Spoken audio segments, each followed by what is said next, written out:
Pakistan. To discuss this further, we're now joined by Lieutenant General Satish Dua, former Chief of Integrated Defence Staff, Anil Trigunath, former Indian Ambassador and Distinguished Fellow at the Vivekananda International Foundation. Gentlemen, thank you very much for joining us. General Dua, how significant is this? Earlier, we've seen disengagement taking place at Pangong So, at the Finger area, at Galwan. So now this is the fourth friction point that we are hearing about. Some sources in the security establishment say that majority of the friction points that had emerged after April 2020 have been resolved. Would you go to the extent of saying so, or would you like to hold your horses? First of all, Parikshit, it's a heartening sign because the last such disengagement took place over a year ago, because it was in August last year that we disengaged from 17 Alpha, PP-17 Alpha, 17A. So I think it's a heartening sign. We are making some progress. The progress is slow, but it has always been the case as far as India-China face-offs, standoffs, or disagreements on the LAC are concerned. Let's not forget that the Nathula incident in 1967, which led to many casualties, it took 7 years to resolve the whole issue fully. So I think it's a heartening sign. And as to your question about whether, you mentioned there are only a couple of more friction points left. Well, that's a matter of fact, because now we are left with the Depsang area and Demchok area where we have to get into disengagement. But let's also remember that while this disengagement is a heartening sign, but it's only disengagement so far. Disengagement means that you have pulled back from a face-to-face or an eyeball-to-eyeball or a place which can sometimes it can trigger off and unnecessarily avoidably trigger off a clash. So to that extent, it is disengagement. They're pulling back to safe distances from each other, but de-escalation has to start. We have to pull down our troops from the plateau, and that may take a while. I was looking at the statement of the Ministry of External Affairs, Ambassador Trigunath. Now, that did not mention that we will revert to positions as existed before April 2020. Now, what does that really mean? That somewhere India would like to see what is the action on the ground? We would not want to play up this disengagement too much right now. The de-escalation word, as General Dua pointed out, that is something that still needs to be achieved? Well, Parikshit, I think we need to understand that with China, everything is a long haul, like their long march. And LAC often has been treated as line as per the Chinese. So what India is looking at, it is a good sign, as General Dua also said, that the de-escalation, which is a major de-escalation, I must say, will take place and will be completed within a given time frame. That is September 12th, a few days before the SCO summit in Uzbekistan. So what India's statement is very clearly, it has been that India wants the status quo of April 2020, and that has to happen eventually.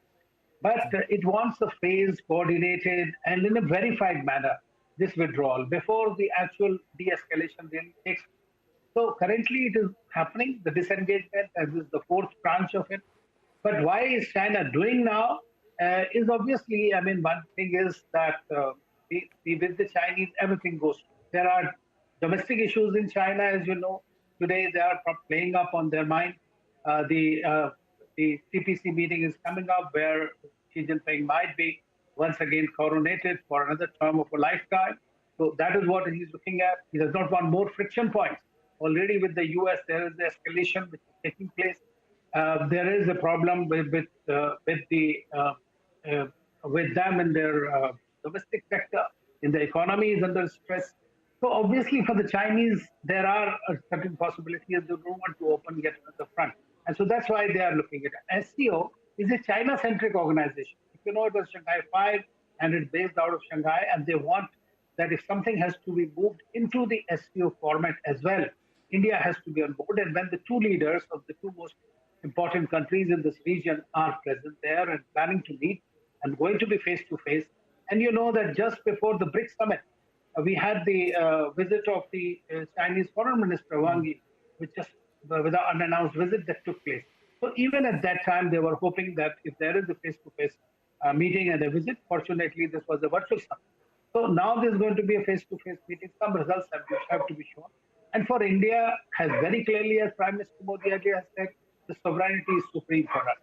And peace we want, but on the terms which are equitable and which are honorable.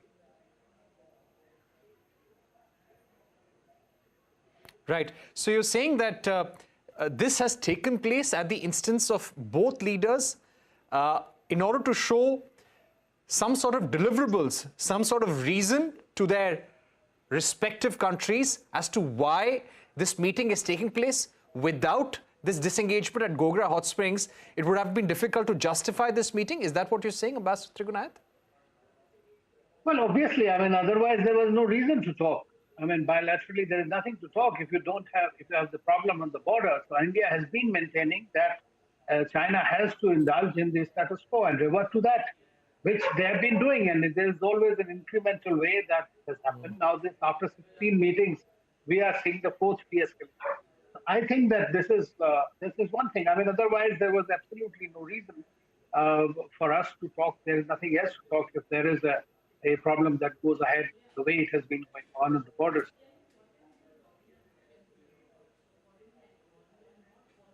Right. General Dua, if I can come to you, till about a few weeks back, we had been hearing from sources in the security establishment that deployments at the LAC were at their peak. Almost 50,000 troops on each side. We're talking about very heavy machinery, Indian Air Force aircraft being deployed in those areas as well. Can that really be removed all of a sudden? No, nothing can be done all of a sudden. Let me just explain. We spoke about disengagement, that is going away, from each other so that we don't spark off an incident inadvertently also. Then we talk of de-escalation. When you de-escalate, you will move away from the vicinity of the LAC as it used to be earlier. How many of those troops will actually go back to the plains will remain to be seen. And I suppose, like we had a mirror deployment today from both sides, these things in today's world is very transparent. Both sides can know of each other's positions. So, broadly speaking, and so I suppose again those actions will also mirror each other's. The de-escalation will also mirror each other's actions. So when you said that troops may move away, how far back will they move? Because surely we will like to keep some reserves. Certain emplacements have been made. Certain areas have been readied. So to that extent, our defense preparedness has moved up a notch or two, and that may be an understatement. So the fact remains. The progress remains to be seen. It will be a tricky thing. And the last sentence I'd like to say is that it will always be a long haul.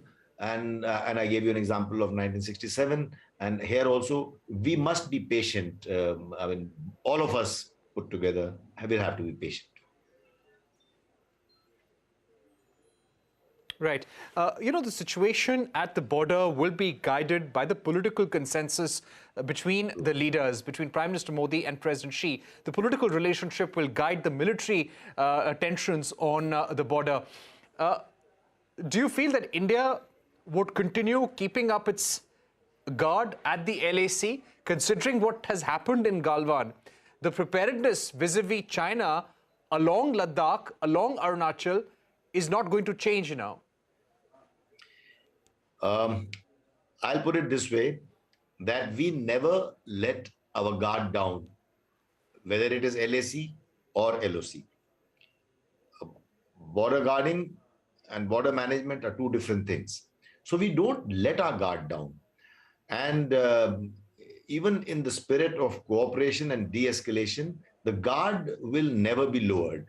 So that is what I said. How far back will we move our troops, our readiness to be able to mobilize at a short notice, our preparedness to be able to launch if required will remain.